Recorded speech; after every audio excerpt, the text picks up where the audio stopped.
My own daughter called me a worthless loser who didn't deserve to live in her house. I'm Tom Wilson, and I've spent 30 years building something my daughter never bothered to understand. She demanded my $3 million beach house for her billionaire boyfriend, posted about it on Instagram for 500,000 followers to see, and gave me 24 hours to pack my junk and get out. What she didn't know was that I didn't just own that house. I owned the one she thought was hers too. And by sunrise, both were gone. I didn't argue. I didn't shout. I just picked up my phone and made 3 calls. If you're watching this, please subscribe and let me know where you're watching from. Because this story starts 3 decades ago, when I made a promise to myself about the difference between giving someone everything and teaching them to value anything. That promise would cost my daughter more than she ever imagined. Most people look at me and see exactly what my daughter Emma sees. A guy in his mid-50s who drives a 15-year-old Ford pickup with faded blue paint and 180,000 miles on it. Someone who shops at Walmart for $12 flannel shirts and brings $15 wine to dinner parties where everyone else drops $300. Emma Wilson Hayes, 28 years old, 500,000 Instagram followers, and absolutely convinced that her old man is an embarrassment. "Dad, you literally look homeless," she told me last month when I showed up to her birthday party. "Bradford's friends are going to think I come from nothing." Bradford Hayes III, real estate dynasty heir, $200 million family empire, drives a $350,000 Lamborghini and wears watches that cost more than most people's cars. The first sign I was losing my daughter happened 6 months ago. She started referring to my Malibu beach house as the family property in conversations, then my future inheritance, then just my house. "When Bradford and I get married, we'll obviously need the beach house," she announced over dinner. "You can move into something smaller." More appropriate. Appropriate. That word stuck with me.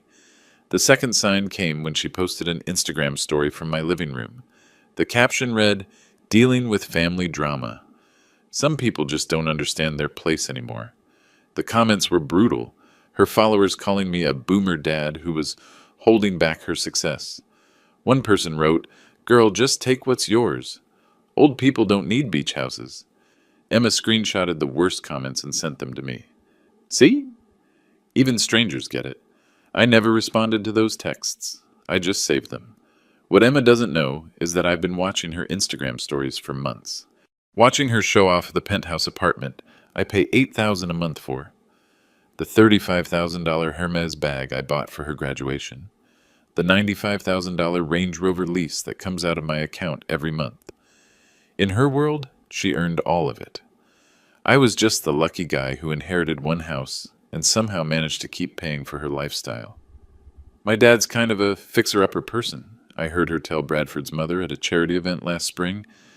"Blue-collar background. He tries his best, but he doesn't really understand how things work in our social circle." Our social circle. As if she built the foundation she was standing on. Bradford found this charming, apparently. "It's so authentic," he told his friends within earshot of me. "Emma's keeping it real despite her advantages. Her advantages. The ones that apparently materialized out of thin air. But the breaking point wasn't the comments or the dismissal or even the entitlement. It was what happened 3 weeks ago when Emma brought Bradford to the house for dinner. They walked in like they owned the place. Bradford immediately started measuring walls with his eyes, talking about maximizing the ocean view and updating the finishes. "The kitchen needs a complete gut renovation," Emma agreed.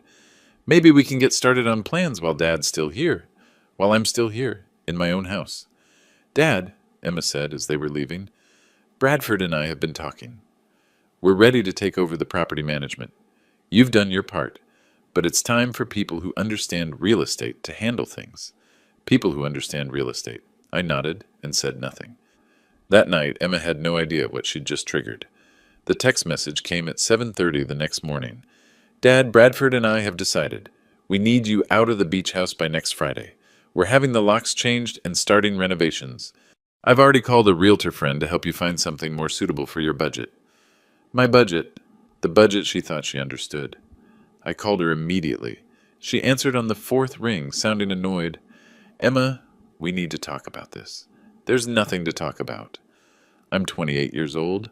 I'm getting married, and I need to start building my life. You can't expect me to wait forever for you to make room? Make room in my own house? Dad, come on. You know what I mean. The house is family property. It should go to the next generation. Bradford's parents already offered to help with your moving expenses. Bradford's parents, offering to help me move out of my own house. What if I said no? Emma laughed. Actually laughed. Dad, be realistic. You can't afford to maintain a $3 million property on whatever savings you have. The property taxes alone are probably killing you. This is better for everyone, whatever savings I have. Property taxes that are probably killing me. Emma, do you know how I afford that house? Inheritance, right? Grandpa left it to you when he died. Look, I'm grateful for what you've provided, but I need to think about my future now. Bradford and I have actual plans, as opposed to whatever I've been doing for the past 30 years. What happens if I refuse to leave? Dad, don't make this harder than it needs to be.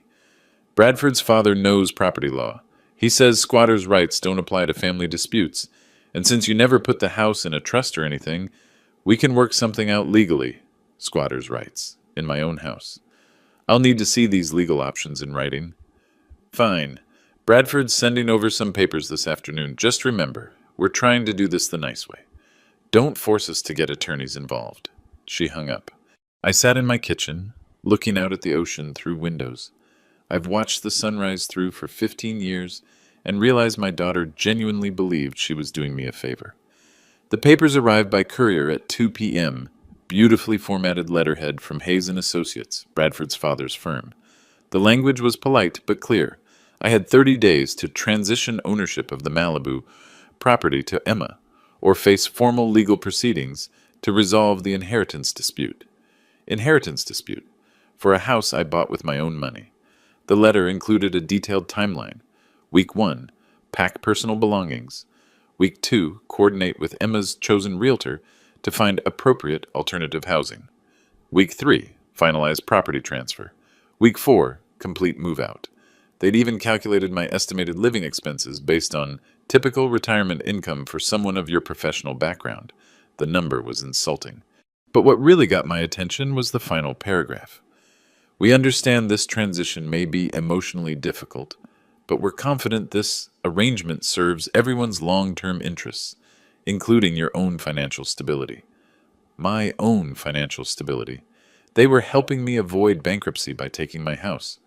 I read the letter 3 times, then walked to my office and opened the filing cabinet I haven't touched in months.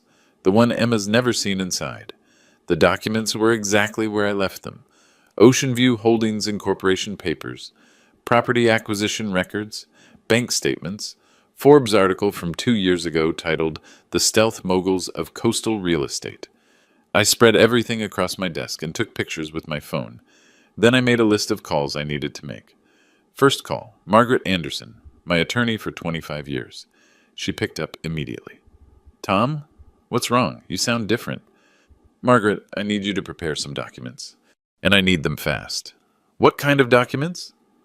The kind that teach my daughter the difference between inheritance and assumption. Margaret was quiet for a moment. How fast is fast? 24 hours. And Margaret, make sure everything's ironclad. This is going to get public. Second call, James Taylor, VP of Operations at Ocean View Holdings. Tom, we weren't expecting to hear from you until next month's board meeting. Change of plans, James. I need you to expedite the Harrison Group deal, both Malibu properties. Full asking price, cash only, close within 12 hours. 12 hours? Tom, that's possible. I know it's possible because we've done it before. Make it happen. Third call, Dr. Patricia Brown, the family therapist Emma and I saw briefly last year. Dr. Brown, it's Tom Wilson. I need to schedule an emergency session for tomorrow morning, and I need you to document everything we discuss. By sunset, the machinery was in motion. Emma had no idea what was coming. The dinner party was Bradford's idea. A small gathering, he called it, just close friends and family to celebrate our engagement announcement. 23 people in my living room, drinking wine that cost more than my truck payment, talking about real estate markets and charity galas and vacation homes in Aspen. Emma wore a $30,000 engagement ring Bradford had surprised her with that afternoon. She kept posting Instagram stories every 15 minutes, showing off the ring against the backdrop of our beach house, in her captions. I arrived exactly on time, carrying a bottle of wine from the grocery store. $15.99. The cashier had given me a look when I bought it, like I was making some kind of mistake. Dad! Emma rushed over, but I could see the panic in her eyes. You made it. Wouldn't miss it, I said, handing her the wine. Congratulations on your engagement. She took the bottle and immediately handed it to Bradford's mother, Patricia Hayes. Thank you so much. We'll just put this with the others. Patricia glanced at the label and smiled the kind of smile rich people use when they're being polite about poor people things. How thoughtful. Bradford appeared at Emma's shoulder, wearing a watch that probably cost more than most people make in a year. Tom, great to see you. Emma's been telling everyone about the house transition. Very smooth process. House transition. Like it was already decided. Actually, I said, I haven't agreed to anything yet. The conversation around us got quieter. Not quiet enough for anyone to hear, but quiet enough that I knew people were listening. Emma's face went tight. Dad, we talked about this. Bradford's father already sent the papers. I read the papers. I have some questions. Bradford stepped closer. What kind of questions? My father was very thorough. Legal questions. About ownership and inheritance law. Patricia Hayes materialized beside us, holding a glass of wine that definitely didn't come from my bottle. Is there some kind of problem? Emma looked mortified. No problem. Dad's just being cautious. Cautious about what? Patricia's voice had the tone rich people use when poor people aren't cooperating fast enough. About signing over property rights to a house I've owned for 15 years, I said. The room got noticeably quieter. Bradford laughed. Tom, I think there's been a misunderstanding. The house has been in Emma's family for generations, right? This is just making the paperwork official. Actually, I said, I bought the house in 2009 with my own money. Emma's face went red. Dad, stop! You're embarrassing yourself. How am I embarrassing myself by stating facts? Because everyone here knows about family inheritances, Patricia said smoothly. It's very common for people to feel attached to property even after it's time to pass it down. People to feel attached, like I was a tenant who'd overstayed his welcome. Mrs. Hayes, I said, what do you think this house is worth? Emma mentioned $3 million, I believe. Lovely location. And what do you think my income is? Patricia looked uncomfortable. I really couldn't say. Take a guess. Based on how I dress, what I drive, where I shop, what do you think I make in a year? Emma grabbed my arm. Dad, please stop. Because I'm curious, I continued, how everyone thinks I've been paying property taxes on a $3 million house for 15 years. The taxes alone are $42,000 annually. Bradford frowned. Your father mentioned the inheritance covered property expenses. What inheritance? I asked. The room was definitely listening now. Conversations had stopped. People were pretending to look at their phones while straining to hear. Emma's voice got sharp. Dad, you're making a scene. I'm asking questions about my own house that I bought with money I earned. What money? Bradford's voice had an edge now. Tom, no offense, but Emma mentioned you're basically retired. Property maintenance, insurance, utilities. Where's that money coming from? Where's that money coming from? The question everyone was thinking, but Bradford was rude enough to ask. That's a very good question, I said. Emma, why don't you tell Bradford where you think the money comes from? Emma looked trapped. Dad, you know we don't need to get into your personal finances at a party. Actually, I think we do. Since Bradford's father is so concerned about my financial stability, and since you've told everyone this house needs to go to people who understand real estate. Patricia set down her wine glass. Perhaps this conversation would be better had privately. Would it? Because Bradford seems very confident about property law, and Emma's already announced our house transition to 500,000 Instagram followers. Seems pretty public to me. Emma's face went white. Dad, what are you talking about? I pulled out my phone and showed her the screenshot I'd taken that morning. Her Instagram story from my living room posted at 6:15 a.m., moving forward with family property decisions. Some people need to learn when it's time to step aside. Hatch a new chapter nurtured growth, mindset, hatch property goals. The caption had gotten 237 comments in 6 hours. Most of them variations of Yas girl, take what's yours, and boomers need to make room for the next generation. Emma, I said quietly, You posted this from my kitchen this morning. She stared at the phone. The room was completely silent now. I was just. I was excited about our future. Our future in my house. Bradford cleared his throat. Tom, maybe we should table this discussion. Why? You seemed very confident about inheritance law 5 minutes ago. I looked around the room. 21 people watching my daughter realized she'd made a very public mistake. I think, I said, it's time everyone understood exactly what kind of inheritance we're talking about. I walked to my office and came back with a folder. Emma watched me like I was carrying a bomb. Dad, what are you doing? What I should have done months ago. The phone call I made next would change everything. I dialed Margaret Anderson's number right there in front of everyone. She answered on the second ring. Margaret, it's Tom. I need you to walk me through something. In front of witnesses. Emma looked like she was going to be sick. Dad, hang up the phone. Margaret, if someone bought a property with their own money 15 years ago, and their adult child started claiming inheritance rights to that property, what would you call that? Margaret's voice came through clear enough for people nearby to hear. I'd call it a potential fraud case, depending on the circumstances. Patricia Hayes stepped forward. Tom, I really think we should discuss this privately. Mrs. Hayes, your son and daughter-in-law announced their plans to take my house to a room full of people and 500,000 social media followers. I think privacy shipped, sailed. Margaret, I continued, what if that same person had their boyfriend's father draw up legal papers threatening the actual owner with formal proceedings if they didn't voluntarily surrender the property? Tom, that would depend on the specific language, but it could constitute attempted extortion. Bradford went pale. Now wait just a minute. And Margaret, what if the actual owner had documentation proving not only their purchase of the disputed property, but ownership of multiple additional properties the claimant doesn't even know exist? The room went dead silent. Margaret's voice got interested. Tom, are we talking about the Ocean View Holdings portfolio? Ocean View Holdings. The name hit the room like a dropped glass. Emma stared at me. What's Ocean View Holdings? Margaret, can you explain to everyone what Ocean View Holdings is? Ocean View Holdings is a luxury coastal property management company founded 30 years ago. They own and operate over 200 premium rental properties across 15 states. Current portfolio value is approximately $85 million. Bradford's mouth opened and closed like a fish. And Margaret? Who founded Ocean View Holdings? You did, Tom. You're the founding CEO. I hung up the phone.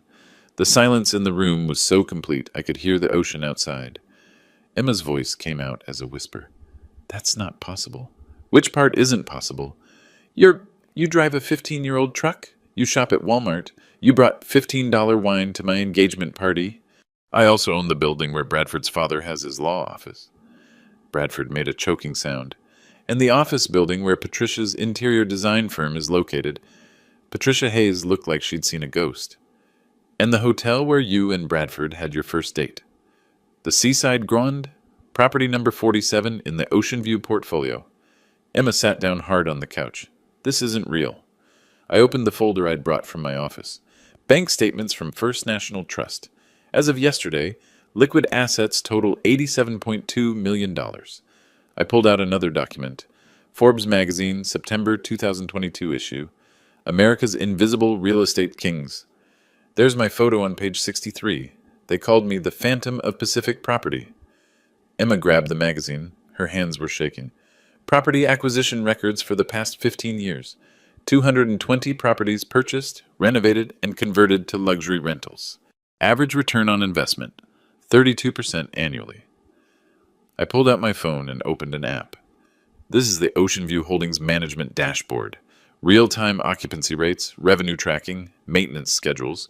Today's gross revenue. I scrolled down. $43,812. That's impossible, Bradford said. You're a handyman. Emma said you used to fix things for people. I still fix things. I buy broken properties and turn them into profitable businesses. Emma, remember when you asked where the money comes from to pay property taxes on this house? She nodded numbly. This house generates $12,000 a month in rental income when you're not here, which is most of the time. Emma stared at me. Rental income? The guest cottage behind the house? The one you use for your Instagram photo shoots? That's a separate unit. Rents for $4,000 a month. Your photographer friend Jenny has been staying there all summer. She pays through the Ocean View booking system. Jenny pays rent? Jenny pays premium rates. Ocean View, private beach access, proximity to celebrity properties. Very popular with content creators. Bradford found his voice. If this is true, why do you live like, like what? Like someone who doesn't need to prove his worth with expensive cars and designer clothes? Patricia Hayes was reading the Forbes article over Emma's shoulder. Thomas Wilson, founder and CEO of Ocean View Holdings, estimated net worth $85 million, known for his low-profile lifestyle and hands-on management approach. She looked up at me. You're the phantom of Pacific property. I prefer Tom. But yes, Emma was staring at the bank statements. Dad, why didn't you tell me? Because you never asked. You assumed. You saw an old truck and cheap clothes and decided you knew everything about my financial situation. But I'm your daughter. I should have known. Should you? Emma, when's the last time you asked me about my work? My day? My plans? My anything? She opened her mouth, then closed it. I'll wait. The room waited with me. 21 people watching my daughter realized she didn't know anything about her father's life.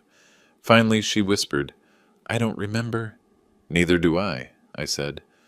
What she found on my desk that morning nearly broke her. Emma left the party without saying goodbye. She took Bradford with her, both of them looking like they'd been hit by a truck.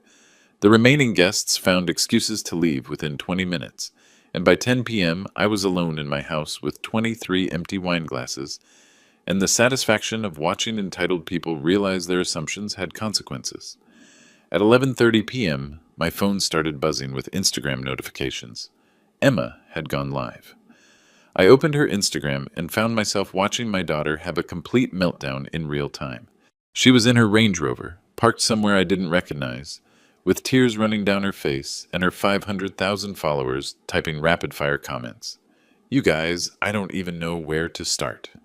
My whole life has been a lie. My dad, my DAD, has been pretending to be poor this entire time. The comments exploded. What? OMG, Emma, tell us everything. Like, he's apparently worth $85 million. $85 million. And he let me think he was some broke retiree who could barely afford his property taxes. More comments. That's insane. Why would he hide that? Rich dads are the worst. Emma wiped her nose with the back of her hand. He owns like 200 properties. He's been in Forbes magazine. Forbes! And I've been paying for dinners because I thought he couldn't afford them. The viewer count was climbing. 43,000 people watching my daughter publicly humiliate herself. And the worst part? He's been charging people rent to stay in our house.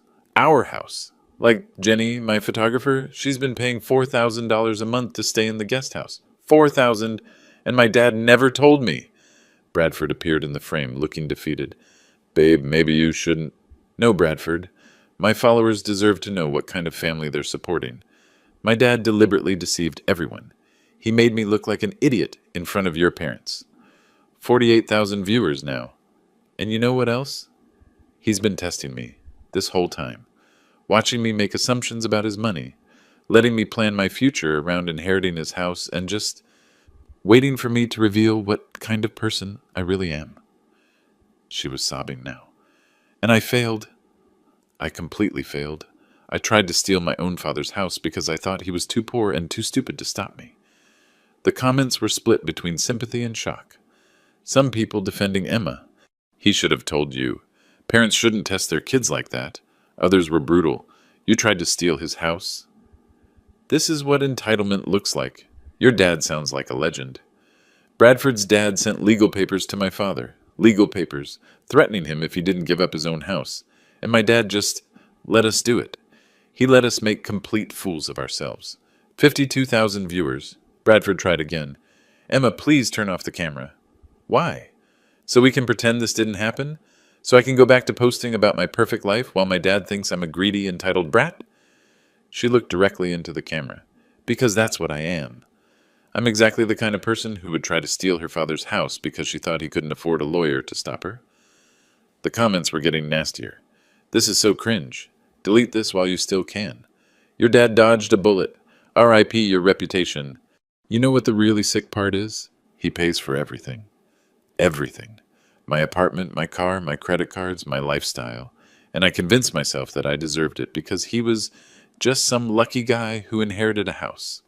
57,000 viewers. I posted this morning about family property decisions and people needing to step aside.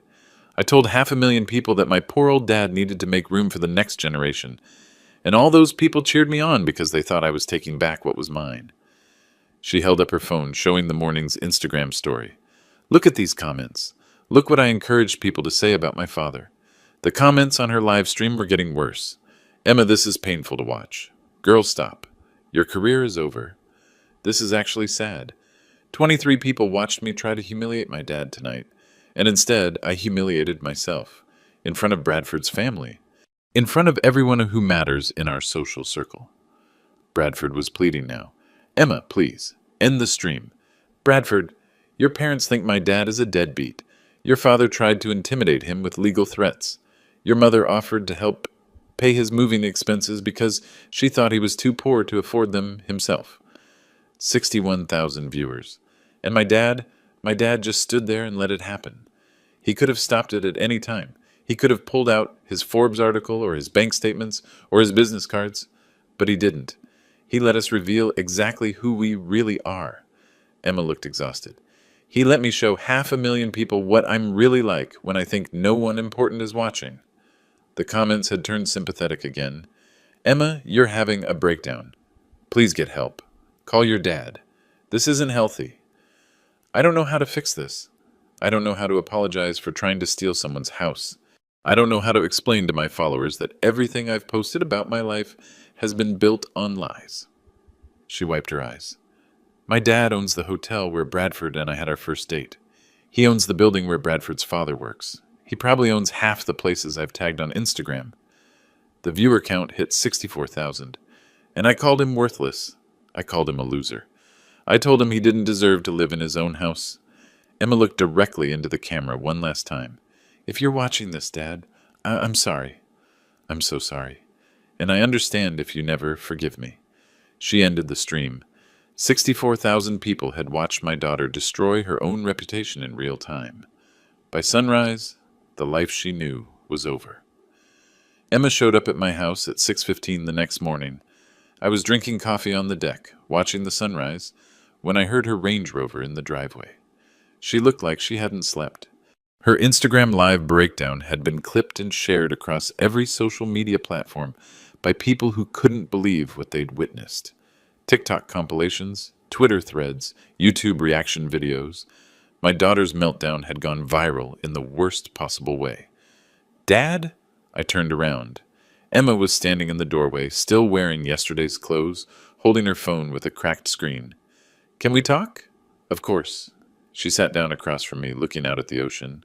How long have you been awake? Since 4. I always watch the sunrise. Every day?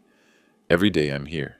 For 15 years. Emma was quiet for a long time. Then, Dad, I need to ask you something, and I need you to tell me the truth. Okay. Last night, when you showed everyone those documents and talked to your lawyer and pulled out the Forbes article, was any of that planned? I sipped my coffee. What do you mean? I mean, did you know Bradford and I were going to try to take the house? Did you let us do it so you could humiliate us in front of everyone? Emma, did you plan to try to take my house? No, Yes, I mean, we thought it made sense. When did you start thinking it made sense? She looked at her hands. When Bradford's parents suggested it. They said you were probably struggling financially and too proud to ask for help. They said the responsible thing would be to take over the property management before you got into real trouble. And you believed them? I wanted to believe them. It felt like taking care of you, like being the adult for once. I set down my coffee cup. Emma, how much do you think it costs to maintain this house? I don't know. A lot? Take a guess. 10,000 a month? Closer to 15. Property taxes, insurance, utilities, maintenance, landscaping, security system, plus the guest house management, cleaning services for rental turnovers, and repairs. Emma stared at me. You've been paying $15,000 a month for 15 years? More. Some months. Less. Others. Depends on what breaks. That's almost $3 million. 2.7 million, actually. I keep detailed records. Emma pulled out her phone and opened her calculator app. Her fingers were shaking as she typed. Dad, if you've spent almost $3 million just maintaining this house, how much money do you actually have? More than 3 million. How much more? I stood up and walked to my office. Emma followed. The documents from last night were still spread across my desk, but I opened a different filing cabinet. This one was full of folders, organized by year and property type. These are the acquisition records, I said, pulling out a thick folder marked 2009 to 2012. But I started Ocean View Holdings in 1994 with a $40,000 down payment on a foreclosed duplex in Venice Beach. Emma picked up a property deed, 38 Windward Avenue, purchase price $160,000. That duplex is worth $1.2 million today. It generates $14,000 a month in rental income. I pulled out another folder. 2013 to 2016. This was the expansion phase. 27 properties acquired, all foreclosures or distressed sales. Average purchase price $400,000. Current average value $1.8 million. Emma was reading property deeds like they were written in a foreign language.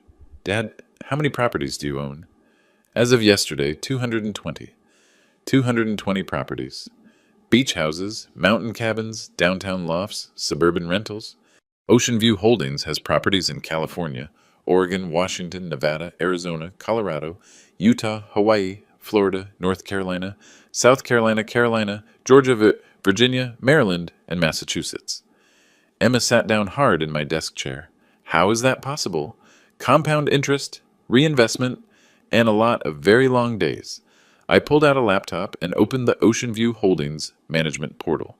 This is our booking system. It handles reservations, payments, maintenance requests, and guest communications for all 220 properties. The screen showed a real-time dashboard. Current occupancy rate, 87%. Today's revenue, $51,436. Week's revenue, $312,890. Emma stared at the numbers. Dad, that says you made $300,000 this week. Good week. Summer vacation season. In 1 week, you made more money than most people make in 5 years. Emma, I've been making this kind of money for 15 years. Where did you think it was going? She looked around my office like she was seeing it for the first time. The simple desk, the basic computer setup, the filing cabinets full of property documents. I thought you were just organized. I am organized. Extremely organized. It's how you manage 220 properties without losing your mind. I opened another folder. These are the Forbes interviews. They've profiled me 3 times in the past 5 years. The invisible moguls of real estate, America's stealth landlords, and the millionaires next door you'd never recognize. Emma picked up the most recent article. The headline read, Thomas Wilson, the $85 million man who drives a $3,000 truck. They interviewed me for 6 hours, I said. Wanted to understand how someone could build this kind of wealth while maintaining a completely normal lifestyle. Emma read the article silently for several minutes. Then she looked up at me with tears in her eyes. Dad, this article calls you one of the most successful real estate entrepreneurs on the West Coast. It says you've created over 400 jobs and generated more than $12 million in local tax revenue. The property management business employs a lot of people. Cleaning crews, maintenance teams, landscapers, security companies, local contractors. It says you've never taken a salary from Ocean View Holdings, that you reinvest every penny back into property acquisition and employee benefits. Why would I need a salary? The business pays for everything I need. Emma stared at the article. Dad, it says here that you've been anonymously funding college scholarships for the children of your employees. Good employees are hard to find. Investing in their families is investing in the business. How much? How much what? How much have you spent on scholarships?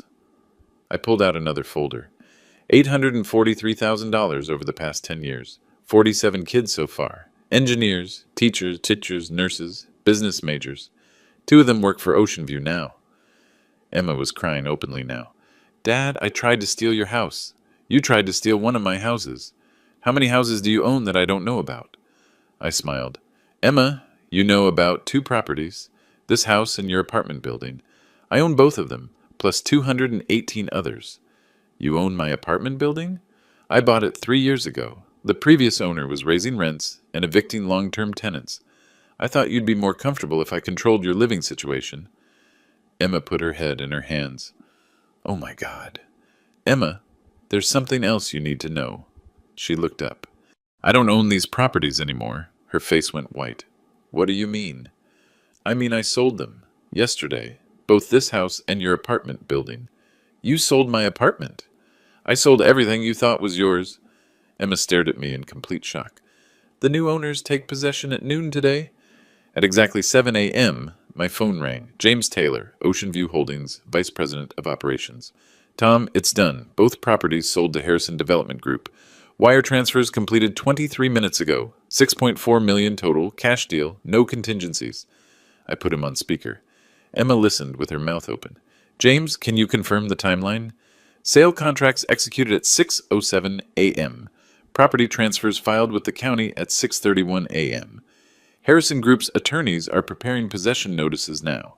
Should be served by 10 a.m. And the third property? Emma looked confused. Third property? The Oceanfront Towers apartment complex where Emma lives. Sale finalized at 6:54 a.m. Harrison paid $8.2 million, also cash. Emma stood up so fast her chair fell over. You sold my apartment building? Harrison Development Group is Bradford's family's biggest competitor, James continued. They were very motivated to acquire prime coastal properties, especially ones that have been off-market for years. I smiled. James, can you explain to Emma what Harrison plans to do with the properties? Complete renovation and repositioning. The beach house will become a private corporate retreat center. The apartment building will be converted to luxury condos with a 60-day tenant relocation timeline. Emma grabbed my arm. Dad, that means I have to move out in 60 days. It means you have to move out in 60 days, I confirmed. But where am I supposed to live?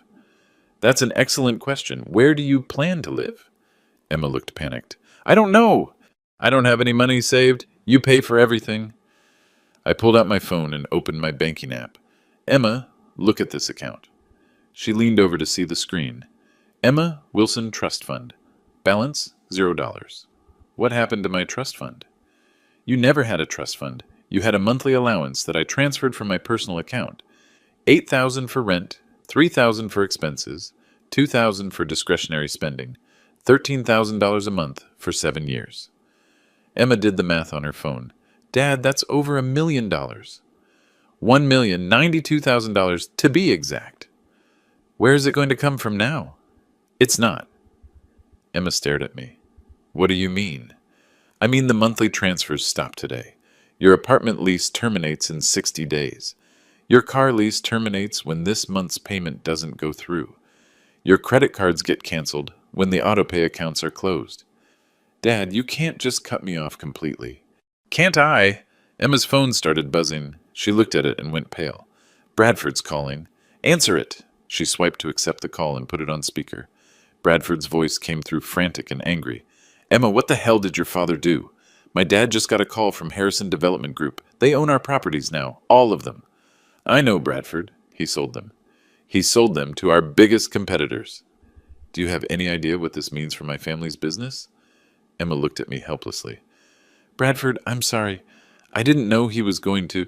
Sorry. Emma Harrison just acquired prime coastal real estate that my family has been trying to buy for 10 years. Your father deliberately sold to them to hurt us. Actually, I said loudly enough for Bradford to hear, I sold to them because they offered full asking price with cash and a 12-hour close. Business is business. Bradford's voice got nasty. Tom, this is incredibly petty. You're punishing Emma because your feelings got hurt. Bradford, Emma tried to steal my house. Your father threatened me with legal action. Your mother offered to pay my moving expenses because she assumed I was poor. Which part of that should I reward? We were trying to help Emma secure her future by taking property that didn't belong to her. Property that should have been hers anyway. According to who? Bradford was quiet for a moment. Then, look, Tom, maybe we can work something out. My father has connections. We can arrange financing for Emma to buy something else. With what income? Her influencer income, brand partnerships, sponsored content, affiliate marketing. Emma winced. Bradford, I lost 30,000 followers last night.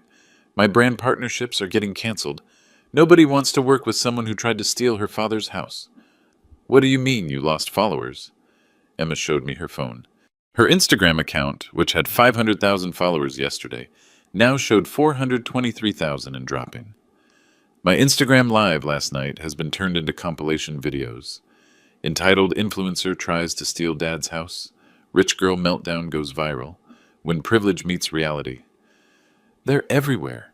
Bradford was silent for a long moment. Then, Emma, I think we need to take a break. What kind of break? The kind where we don't see each other for a while. My parents are furious about the Harrison deal. This whole situation has become too complicated. Emma's voice got small. Bradford, are you breaking up with me? I'm saying I need time to figure out how to explain to my family that my girlfriend's father just sold prime real estate to our biggest competitors. But we're engaged. We were engaged.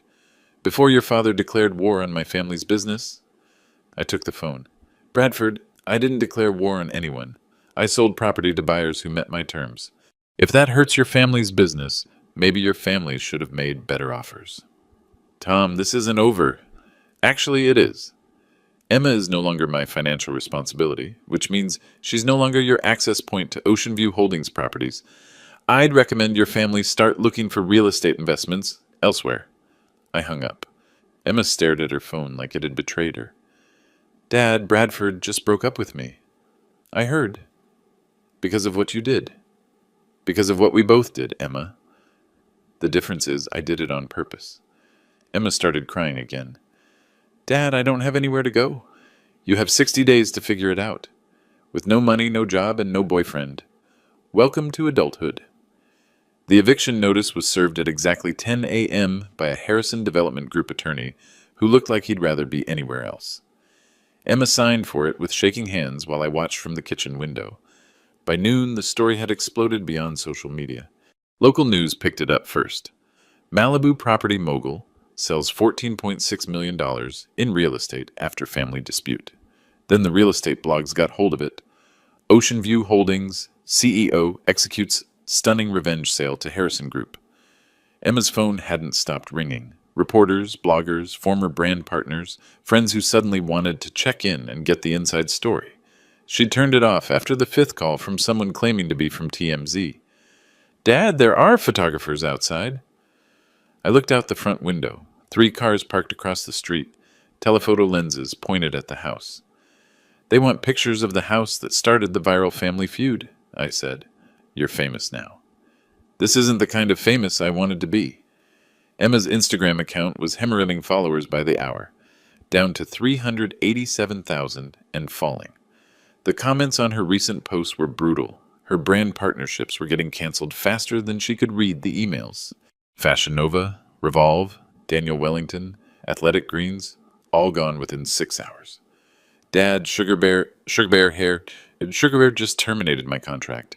They said I'm no longer aligned with their brand values. What were your brand values when you tried to steal my house? Emma winced. I wasn't thinking about brand values. I don't know what I was thinking about. You were thinking about what you wanted. And you assumed you could take it. Emma's phone buzzed with a text from her assistant. Sophia says Revolve wants their clothes back. All the clothes they sent for content creation. They're sending a courier. How much clothing is that? Maybe $15,000 worth? I have to return everything I haven't posted yet, and some stuff I have posted. I watched Emma start gathering designer pieces from her closet. Dresses, shoes, handbags, all tagged with little paper labels indicating which brand sent them. Emma, how much of your wardrobe actually belongs to you? She stopped folding a jacket. What do you mean? I mean, how much of the clothing in your closet did you buy with your own money? Emma looked around her room like she was seeing it for the first time. I don't know. Most of this is brand partnerships or things you bought me. Show me something you paid for yourself. Emma searched through her closet for several minutes. Finally, she held up a pair of jeans. These. I bought these at Target 2 years ago for $39. Anything else? She kept looking. Found a sweater from H&M, some underwear, a few t-shirts. Total value, maybe $200. Emma, you're 28 years old, and you own $200 worth of clothing that you actually paid for. Everything else was free or gifts. Nothing is free. Someone always pays. Emma sat down on her bed, surrounded by piles of clothes that had to go back to companies that no longer wanted to be associated with her. Dad, I don't know how to live without money. Most people figure it out. Most people didn't grow up with a secret millionaire father. Most people don't try to steal their father's house either. Emma's phone buzzed again. This time it was a call from her best friend Madison. Oh my God, are you okay? I just saw the news. Emma put it on speaker. Which news? All of it. The Instagram Live, the property sale, the breakup with Bradford. It's everywhere. People are calling it the biggest influencer meltdown of the year. Madison, I don't know what to do. Babe, you need to disappear for a while. Let this blow over. Maybe go stay with your dad until things calm down. Emma looked at me. Madison, I can't stay with my dad. He sold the house. He sold your house? He sold both houses. And my apartment building. I have to move out in 60 days. Madison was quiet for a moment. Do you need a place to stay? I don't have any money. Dad cut me off completely. What do you mean, cut you off? I mean no more allowance, no more credit cards, no more anything. I have like $300 in my checking account. Oh, shit. And Bradford broke up with me, and all my brand partnerships are getting canceled, and I'm probably going to be internet famous for all the wrong reasons for the next 6 months. Madison's voice got careful. Maybe you should apologize to your dad. I tried. He's not listening. I spoke up. Emma, I'm listening. I'm just not rescuing. Dad, what's the difference? The difference is that listening means I hear you. Rescuing means I fix your problems for you. I'm done fixing your problems. Emma started crying again. But I don't know how to fix them myself. Then you'd better learn. By evening, the story had made national news. CNN ran a segment called When Family Money Goes Wrong. Fox Business did a piece on millennial inheritance expectations. The New York Post ran the headline, Daughter demands dad's $3 million house, gets evicted instead. Emma's Instagram story meltdown had been viewed over 2 million times across all platforms. Someone had made it into a TikTok sound that was trending with videos of other people's family drama. She'd become a cautionary tale about entitlement and assumptions. Dad, I'm going to be remembered forever as the girl who tried to steal her dad's house. That's up to you. What do you mean? I mean, you can be the girl who tried to steal her dad's house, or you can be the girl who learned something from trying to steal her dad's house and became a better person. Emma looked at me. How do I become the second one? You start by figuring out how to live on $300 until you can earn more. Emma stared at her bank account balance on her phone. Dad, how long do I have to do this? As long as it takes. 3 weeks later, Emma showed up at my house again. But this time she looked different. She was wearing the Target jeans and H&M sweater, the only clothes that actually belonged to her. Her hair was in a simple ponytail, no professional styling. Her nails were unpolished. She looked like a normal 28-year-old instead of a professional influencer. Dad, can we talk? Of course. She sat down across from me on the deck. Same spot where we'd had our conversation 3 weeks ago. But everything felt different. I got a job. Oh? Coffee shop in Santa Monica. Minimum wage, but it's something. I start Monday. How did you find it? I walked in and asked if they were hiring. Turns out it's that simple when you're not too proud to work. Emma pulled a folded piece of paper from her pocket. I also wrote something. I wanted to read it to you. Okay. She unfolded the paper. Her hands weren't shaking anymore. Dad, 3 weeks ago I tried to steal your house because I thought I deserved it more than you did. I thought you were a failure who got lucky, and I was a success who got cheated. I was wrong about everything. She looked up at me, then back at the paper. I spent 28 years taking everything you gave me and never once asking what it cost you. Not just money, time, energy, choices you didn't make because you were busy taking care of me. I never said thank you because I thought you owed me everything. Emma's voice got steadier. I learned something these past 3 weeks. I learned that I don't know how to do anything. I can't budget money because I never had to think about money. I can't cook because I always ordered delivery. I can't clean because I always had cleaning services. I can't solve problems because you always solved them for me. She folded the paper and looked at me directly. I'm not asking you to take me back. I'm not asking for money or help or anything else. I'm asking for a chance to learn how to be someone you could be proud of. Emma, what does that look like? I don't know yet, but I know what it doesn't look like. It doesn't look like trying to take things that aren't mine. It doesn't look like expecting other people to pay for my choices. And it doesn't look like treating you like you owe me something just because you're my father. Emma stood up. I know you probably can't forgive me. And I know saying sorry doesn't fix what I did. But I wanted you to know that I understand now why you did what you did. What do I understand? You didn't punish me. You taught me. You showed me what my choices actually cost. And you gave me a chance to learn who I am when nobody's paying my way. I looked at my daughter, really looked at her. For the first time in years, I saw someone I recognized. Emma, would you like to have dinner next week? Her face lit up. Really? Really? But you're paying, she laughed. Dad, I make minimum wage now. Then we're going somewhere that serves minimum wage food. Deal. Emma headed toward the door, then turned back. Dad, thank you for everything, even the hard parts. Especially the hard parts. After she left, I sat on my deck and watched the sunset. Tomorrow I'd start looking for a new house. Something smaller, simpler. Something that felt like home instead of an investment. But tonight, for the first time in years, I felt like I'd done something right as a father. If you're watching this story, let me know in the comments where you're watching from. And remember, sometimes the greatest gift you can give someone is the chance to earn what they thought they deserved.